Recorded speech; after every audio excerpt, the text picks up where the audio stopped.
Hello നമസ്കാരം. എൻ്റെ എല്ലാ കൂട്ടുകാർക്കും എൻ്റെ പുതിയൊരു വീഡിയോയിലേക്ക് ഒരിക്കൽ കൂടി സ്വാഗതം. എല്ലാ കൂട്ടുകാർക്കും സുഖം തന്നെയല്ലേ? ഞാനിപ്പോൾ വന്നത് ഞാനൊരു ബിരിയാണി വെച്ചു. അത് എങ്ങനെയാണെന്ന് കൂട്ടുകാർക്ക് കൂടെ ഷെയർ ചെയ്ത് തരാനാണ്. അപ്പോൾ എൻ്റെ വീഡിയോ കണ്ടിട്ട് ഇഷ്ടപ്പെടുന്നവർ ലൈക്കും കമൻറ്റും ഷെയറും സബ്സ്ക്രൈബും ഒക്കെ ചെയ്ത് എന്നെ സഹായിക്കണം. അപ്പം നമുക്ക് വീഡിയോയിലോട്ട് പോയി കൂടുതൽ വിശേഷങ്ങൾ കാണാം. പിന്നെ പുതിയൊരു വീഡിയോയുമായി വരുന്നവരെ ഓക്കെ ബൈ. ഹലോ, ഞങ്ങളിന്നൊരു ബിരിയാണി വെക്കാൻ പോവുകയാണ്. ആ ബിരിയാണി എങ്ങനെയാണ് വെക്കുന്നത് എന്നുള്ളതാണ് ഞാൻ ഈ വീഡിയോ കാണിക്കുന്നത്. ആദ്യം തന്നെ നമ്മൾ ഇതിനാവശ്യമുള്ള ഓരോ സാധനങ്ങളൊക്കെ തയ്യാറാക്കുവാണ്. നിങ്ങൾ നെയ്യ് ഒഴിച്ചു, അണ്ടിപ്പരിപ്പ് മുന്തിരിങ്ങയൊക്കെ ഒന്ന് നെയ്യിൽ താളിച്ചെടുക്കാൻ വേണ്ടി നെയ്യ് ഒഴിച്ചൊരു പാത്രം വെച്ചിട്ടുണ്ട്. അതിലോട്ട് അണ്ടിപ്പരിപ്പ് ഇടുവാണ്. അണ്ടിപ്പരിപ്പിട്ട് നമ്മൾ താളിച്ച് മാറ്റി നേരത്തെ വെക്കും. കുറച്ച് ഉപ്പ് പോയി കേട്ടോ. അങ്ങനെ ഞങ്ങൾ കോരി മാറ്റുവാണ്. ഇനി അടുത്തത് മുന്തിരി ഇട്ട് നമ്മൾ താളിച്ചെടുക്കണം. മുന്തിരി ഇടുവാണ്. മുന്തിരി ഇട്ട് ഇനി മുന്തിരി നമ്മളിതുപോലെ നല്ലതുപോലെ ഫ്രൈ ആക്കി എടുക്കും. മുന്തിരി ഫ്രൈ ആക്കി എടുത്തതിന് ശേഷം അടുത്ത് നമ്മുടെ ലെവലെന്ന് പറഞ്ഞാൽ നമ്മൾ സവാള നമ്മളിതുപോലെ ഫ്രൈ ആക്കി എടുക്കേണ്ടതുണ്ട്. അപ്പോൾ ഇത് കോരി മാറ്റിയതിന് ശേഷം നമുക്ക് സവാള ഫ്രൈ ചെയ്യാം. ചിലപ്പോൾ നമ്മൾ സവാള ആ നെയ്യിൽ തന്നെ ബാക്കി വന്ന ആ നെയ്യിൽ തന്നെ സവാള നമ്മളിട്ട് ഫ്രൈ ആക്കാൻ പോവുകയാണ്. അപ്പോൾ ആ സ്റ്റെപ്പൊക്കെ ചെയ്തുകൊണ്ടിരിക്കും. നമ്മൾ നെയ്യിൽ സവാള വഴറ്റി നല്ല ബ്രൗൺ കളർ ആകുന്നത് വരെ നമ്മളതൊന്ന് ഫ്രൈ ആക്കി എടുക്കണം. അപ്പോൾ അത് ചെയ്തുകൊണ്ടിരിക്കുകയാണ്. നമ്മൾ കുറച്ച് വെളിച്ചെണ്ണയും കൂടെ നമ്മൾ ആഡ് ചെയ്ത് ഇതിൻ്റെ ഇടയ്ക്കുള്ള സംസാരം. ബിരിയാണി ഉണ്ടാക്കുമ്പോൾ ഈ നെയ്ക്കകത്ത് കുറച്ച് നെയ്യാണെങ്കിൽ നമ്മൾ കുറച്ചും കൂടെ എണ്ണയും കൂടെ നമ്മൾ ഒഴിച്ച് കൊടുത്ത് അത് ബ്രൗൺ കളർ ആവുന്നത് വരെ നമ്മൾ ഫ്രൈ ആക്കി എടുക്കും. അപ്പോൾ നമ്മൾ അത് നെയ്യിലും വെളിച്ചെണ്ണയിലുമായിട്ട് നമ്മൾ ഫ്രൈ ആക്കി എടുത്തിട്ടുണ്ട്.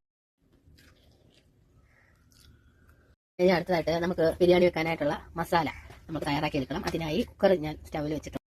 ഫ്രൈ ആക്കിയതിൻ്റെതും ഒക്കെ ബാലൻസ് വന്ന എണ്ണ നമ്മൾ ആദ്യം കുക്കറിലോട്ട് ഒഴിച്ചു. അതിൽ തന്നെ നമുക്ക് അതിനോട് ബാലൻസ് എണ്ണ വേണമെങ്കിൽ നമ്മൾ ഒഴിച്ചാൽ മതി. അത് ഒഴിച്ചിട്ട് കുറച്ച് എണ്ണയും കൂടെ ഒഴിച്ച് നമുക്ക് ഉള്ളിയിട്ട് ഒന്ന് വഴറ്റി ഉള്ളിയും അതിൻ്റെ ഇൻഗ്രീഡിയൻസ് എല്ലാം ആയിട്ട് നമുക്കൊന്ന് വഴറ്റി എടുക്കാം. ചൂടായ എണ്ണയിലോട്ട് സവാള ഇട്ടിട്ട് നമ്മൾ ആ സവാള ഒന്ന് കുറച്ച് ബ്രൗൺ കളർ ആകുന്നത് വരെ നമ്മൾ അതൊന്ന് വഴറ്റി എടുക്കണം.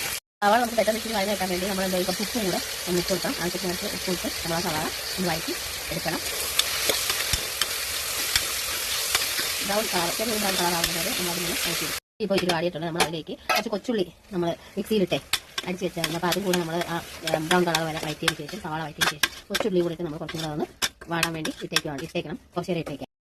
അപ്പോൾ നമ്മൾ സവാള വഴന്ന് വന്നപ്പോൾ പിന്നെ അതിനകത്തോട്ട് ഇഞ്ചിയുടെ പേസ്റ്റ്, വെളുത്തുള്ളി പേസ്റ്റ്, തക്കാളി എല്ലാം കൂടെ ഇട്ട് നമ്മൾ ഒന്നുകൂടെ വഴറ്റി എടുക്കണേ. പച്ചമുളക് നമ്മൾ എരി അനുസരിച്ച് എരി കൂടുതൽ ഇഷ്ടമുള്ളവർക്ക് കൂടുതൽ പച്ചമുളക് ചേർക്കാം. അതുപോലെ ഒരുപാട് പച്ചമുളക് ആയിക്കൂടാ. പച്ചമുളകൊക്കെ ഇട്ട് നമ്മളൊന്ന് വഴറ്റി ഇങ്ങനെ എടുക്കണം. ഇത് കുറച്ച് കറിവേപ്പിലയും കൂടെ നമ്മളിട്ട് ഒന്ന് വഴറ്റി എടുക്കണം. ഇറച്ചി നമ്മൾ ബിരിയാണി വെക്കാനുള്ള ഇറച്ചി നമ്മൾ നല്ല മിക്സ് ആക്കിയതാണ്. ഇതിനകത്ത് എന്തൊക്കെ ഇട്ടിട്ടുണ്ടെന്ന് വെച്ചാൽ കുരുമുളക് പൊടി, മല്ലിപ്പൊടി, പുതിനയില, പിന്നെ നമ്മൾ തൈര്, മസാല, നാരങ്ങാനീര്, മഞ്ഞപ്പൊടി ഇതെല്ലാം കൂടെ നല്ല മിക്സ് ആക്കി നമ്മൾ കുറച്ച് മുമ്പേ വെച്ചിരിക്കുകയാണ്. ഈ വെച്ചിരിക്കുന്ന ഇറച്ചിയാണ് നമ്മൾ ഈ വഴറ്റി വെച്ച സവാള, ഇഞ്ചി, വെളുത്തുള്ളി, പച്ചമുളക് എല്ലാം കൂടെ വഴറ്റിയ അതിലോട്ട് ഇട്ട് കൊടുക്കുന്നത്.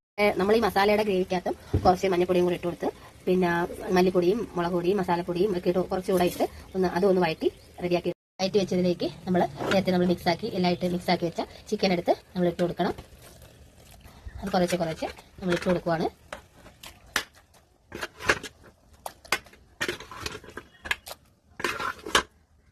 സവാളയും വഴറ്റി വെച്ച സവാളയും ആ ചിക്കൻ്റെ മിക്സ് ചെയ്ത പീസ് വെച്ചിട്ട് നമ്മൾ നല്ലതുപോലെ ഇളക്കി എടുക്കുവാണ്. നല്ല രീതിയിൽ എല്ലാ സവാളയുടെ സവാള വഴറ്റിയത് എല്ലാ ചിക്കൻ്റെ എല്ലാ ഭാഗത്തും പിടിക്കാനായിട്ട് നമ്മൾ നല്ലതുപോലെ വഴറ്റി ഇങ്ങനെ എടുക്കുകയാണ്. ഇത് കാണിക്കുന്നത് പോലെ നമ്മൾ നല്ലതുപോലെ ചെയ്യണം. വഴറ്റി വെച്ചതിലേക്ക് ചിക്കൻ്റെ പീസിലായിട്ട് നല്ലതുപോലെ ഒന്ന് മിക്സ് ആക്കി നമ്മളിനി അത് അടച്ചു വെച്ചിട്ട് ഒരു 2 പീസിൽ വേവിച്ചതിന് ശേഷം നമ്മൾ തുറന്ന് നോക്കുന്നത്. ഞാൻ അങ്ങനെ 2 പീസിൽ അടിച്ച് നല്ല അടിപൊളിയായി സെറ്റായി വന്നിട്ടുണ്ട്. ഇനി നമുക്ക് ചോറും കൂടെ ഒന്ന് സെറ്റാക്കി എടുക്കാം. പരിപാടിയിലേക്ക് പോവാണ്. ഇനി നമ്മൾ ചോറ് വയ്ക്കാനുള്ള പാടാണ്. അതിനുവേണ്ടി കലമെടുത്ത് അത് കലവെച്ച് വെച്ചിട്ടുണ്ട്. വെള്ളം ഒന്ന് തിളച്ചിടുമ്പോൾ അതിനകത്ത് ഇട്ടെടുക്കാം. എത്ര അരി ഉണ്ടെന്ന് വെച്ചാൽ ആ കഴുകി വൃത്തിയാക്കി അതിലേക്ക് കൊടുക്കും. ഇനി നമ്മൾ ബിരിയാണി വയ്ക്കാനുള്ള അരി നമ്മൾ നല്ലതുപോലെ കഴുകി എടുക്കണം. നല്ല കാടി പോകുന്ന രീതിയിൽ നല്ലതുപോലെ കഴുകി വൃത്തിയാക്കി എടുക്കണം. അരി നല്ലപോലെ കഴുകി വൃത്തിയാക്കി ഒരു പാത്രത്തിലേക്ക് എടുത്ത് ഊറ്റി വെള്ളം തൊടാൻ വേണ്ടി മാറ്റി വെക്കണം. നല്ലതുപോലെ അരി നല്ലതുപോലെ കഴുകാണ്. നല്ലപോലെ കഴുകിയെടുക്കണം. കഴുകി കുറച്ച് നേരം വെള്ളത്തിലിട്ട് ഇങ്ങനെ കുതിരാനായിട്ട് നമ്മൾ വെക്കും. അത് വേറെ ഒന്നുമല്ല, ചോറിച്ചിട്ട് പെട്ടെന്ന് വെന്ത് കിട്ടാൻ വേണ്ടിയിട്ടാണ്. അപ്പോൾ നമ്മൾ അതുപോലെ അരി കഴുകി കുതിരാൻ വെച്ചിരിക്കുകയാണ്. അതിലേക്ക് ഏലക്ക, ഗ്രാമ്പൂ, പട്ട അതെല്ലാം നമ്മൾ ആ ചോറ് വയ്ക്കാനുള്ള വെള്ളത്തിലേക്ക് നമ്മൾ ഇട്ട് കൊടുക്കണം. ഒക്കെ ഇടാം. ഞാനിപ്പോൾ കുരുമുളക് ഇടുന്നില്ല. എൻ്റെ ഈ കുരുമുളക് ഇല്ലാത്ത കാരണം ഞങ്ങൾ പെരുംജീരകവും ആ വെള്ളത്തിലേക്ക് ഇടുവാണ്. പെരുംജീരകവും വെള്ളത്തിലിട്ട് നല്ലപോലെ വെള്ളം തിളയ്ക്കുന്നത് വരെ നമ്മൾ വെയിറ്റ് ചെയ്യും. ഇനി ആ തിളയ്ക്കുന്ന വെള്ളത്തിലേക്ക് നമ്മൾ കുറച്ച് ഉപ്പ് അതിനാവശ്യമായിട്ടുള്ള ഇട്ട് കൊടുക്കുക. ഇത് ചോറൊട്ടി പിടിക്കാതിരിക്കാൻ വേണ്ടി കുറച്ച് നാരങ്ങ നീര് ഒഴിച്ചു കൊടുക്കണം. നല്ലതാണ്. ചോറ് നല്ല ഒട്ടി പിടിക്കാതെ നല്ല രീതിയിൽ നമുക്ക് കുറച്ച് നാരങ്ങ നീര് ആ വെള്ളത്തിലേക്ക് ഒഴിച്ചു കൊടുക്കുന്നത് നല്ലതാണ്. വേറെ ചോറുകൾ നമ്മൾ ഒട്ടി പിടിക്കത്തില്ല. നല്ല പെർഫെക്റ്റ് ആയിട്ട് നമുക്ക് ചോറ് കിട്ടും. അരി കുതിർന്നതിന് ശേഷം നമ്മൾ ആ വെള്ളം ഒന്ന് പോകാൻ വേണ്ടി ഇങ്ങനെ വട്ടിലോട്ട് ഇങ്ങനെ എടുത്ത് വെച്ചിരിക്കുക. വെള്ളം ഇങ്ങനെ തിളച്ച് പൊങ്ങുന്ന രീതിയിലേക്ക് നമുക്ക് അരി ഇടാം. അരി ഇടുവാണ്. ബിരിയാണിക്കുള്ള റൈസ് നമ്മൾ തയ്യാറാക്കി എടുക്കുവാണ്. അരി ആ തിളച്ച വെള്ളത്തിലേക്ക് നമ്മൾ അരി ഇടുവാണ്. ശേഷം നമ്മൾ നല്ലതുപോലെ ഒന്ന് ഇളക്കി ഒന്ന് കൊടുത്തതിന് ശേഷം അടച്ചു വെച്ച് നല്ലപോലെ വീണ്ടും വേവിക്കും. അപ്പോൾ നമ്മൾ ചോറ് നല്ല വെന്തിട്ടുണ്ട്. ആവശ്യാനുസരണം നമ്മൾ ഒരു വട്ടിയിലോട്ട് കോരി മാറ്റുവാണ്. വട്ടിയിലോട്ട് കോരി മാറ്റിയതിന് ശേഷമാണ് നമ്മുടെ അടുത്ത സ്റ്റെപ്പ്. അപ്പോൾ ചോറിങ്ങനെ കോരി മാറ്റുവാണ്. ചോറെല്ലാം നമ്മൾ കോരി മാറ്റി സെറ്റാക്കി ഇങ്ങനെ വെച്ചിരിക്കുകയാണ്. ഇനി നമുക്ക് ബിരിയാണി ദം ചെയ്യാനുള്ള പരിപാടിയിലേക്ക് പോകാം. ബിരിയാണി ദം ചെയ്യാനായിട്ട് നമ്മൾ നേരത്തെ വേവിച്ച് വെച്ച ആ ചിക്കൻ നമ്മൾ ദം ചെയ്യാനുള്ള പാത്രത്തിലേക്ക് ഇട്ട് കൊടുക്കുകയാണ്. ആദ്യം തന്നെ നമ്മൾ വേവിച്ച് വെച്ച ആ ചിക്കൻ നമ്മൾ ഇട്ട് കൊടുക്കുകയാണ്. ചിക്കൻ എല്ലാം നമ്മൾ ഇട്ട് നല്ല സെറ്റാക്കി വെച്ചിരിക്കുകയാണ്. ഇനി അടുത്ത സ്റ്റെപ്പ് എന്ന് പറഞ്ഞാൽ നമ്മൾ നേരത്തെ തന്നെ മാറ്റി വെച്ച അരി റൈസ് നമ്മൾ ഇതിലേക്ക് ഇട്ട് കൊടുക്കണം. ഇനി നമ്മൾ കുറേശ്ശെ ആ ചോറ് നമ്മൾ ആ ചിക്കനിലോട്ട് തട്ടിയിടുവാണ്. ചെറുതായിട്ട് നമ്മൾ നല്ല ചൂടോടെ നമ്മൾ ആ റൈസ് എടുത്ത് ആ ചിക്കനിലേക്ക് തട്ടിയിടുവാണ്. നമ്മളൊന്ന് സെറ്റാക്കി കൊടുക്കണം. ഇനി ആ ചോറൊന്ന് നമ്മൾ നല്ലതുപോലെ ഒന്ന് നല്ല സെറ്റാക്കി നല്ല സെറ്റാക്കി നല്ല വൃത്തിയാക്കി നമ്മൾ എടുക്കുവാണ്. എന്നിട്ടാണ് നമുക്ക് ബാക്കിയുള്ള പരിപാടി. കുറച്ച് നെയ്യ് നമുക്ക് ഈ ചോറിലോട്ട് ഇങ്ങനെ ചോറിൻ്റെ മുകളിലോട്ട് ഇങ്ങനെ ഒഴിച്ചു കൊടുക്കാം. ഇനി അടുത്ത സ്റ്റെപ്പ് എന്ന് പറഞ്ഞാൽ പൈനാപ്പിൾ നമുക്ക് അതുപോലെ ഇട്ട് കൊടുക്കാം. പൈനാപ്പിളാണ് ഇപ്പോൾ ഇട്ടുകൊണ്ടിരിക്കുന്നത്. ഇതായിട്ട് മല്ലിയില, പുതിനയില, തക്കാളി എന്നിവയെല്ലാം നമ്മളിങ്ങനെ കട്ട് ചെയ്ത് വെച്ചത് അത് ഇട്ട് കൊടുക്കുവാണ്. അത് നല്ല ചോറിൻ്റെ മുകളിലായിട്ട് നമ്മൾ ഇങ്ങനെ വിതറി ഇട്ട് കൊടുക്കുവാണ്.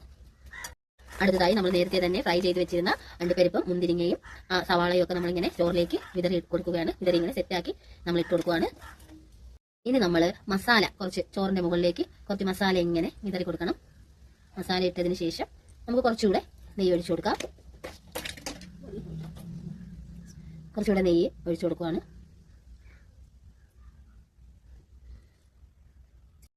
ഇനി എല്ലാം ഇട്ടതിന് ശേഷം നമുക്ക് സ്റ്റൗവിലേക്ക് ചെറിയ തീയിട്ട് അടച്ചു വെച്ചതിന് ശേഷം സ്റ്റൗവിലേക്ക് എടുത്ത് ചെറിയൊരു തീ ഇട്ടിട്ട് സ്റ്റൗവിലേക്ക് ഇപ്പം നമ്മൾ ദമ്മായി കിട്ടാൻ വേണ്ടി നമ്മളിങ്ങനെ സ്റ്റൗവിലേക്ക് സിമ്മിലിട്ടിട്ട് നമ്മൾ എടുത്ത് വെച്ചിരിക്കുകയാണ്. തീ സിമ്മിൽ ഇട്ടേക്കണം, അല്ലെങ്കിൽ കരിഞ്ഞു പിടിക്കും. സിമ്മിലിട്ടതിന് ശേഷം നമ്മൾ വെയിറ്റ് ചെയ്ത് ഇരിക്കുകയാണ്. ഇതിന്റെ ആവി ഒട്ടും പുറത്തു പോകാതിരിക്കാൻ വേണ്ടി മുകളിൽ എന്തെങ്കിലും സാധനങ്ങളൊക്കെ വെച്ച് നമുക്ക് ടൈറ്റ് ചെയ്ത് വെക്കാം. അങ്ങനെ നമ്മുടെ ബിരിയാണി ദമ്മായിട്ടുണ്ട്. ഇനി നമുക്കിത് ഒരു പ്ലേറ്റിലോട്ട് ഷെയർ ചെയ്ത് കഴിക്കാവുന്നതാണ്. അപ്പോൾ ഞാൻ പ്ലേറ്റിലോട്ട് ഷെയർ ചെയ്തിട്ട് നിങ്ങളെ കാണിച്ചു തരാം. അപ്പോൾ ഓക്കെ, അടുത്ത എന്താണ് നമ്മുടെ ഘട്ടം നോക്കാം.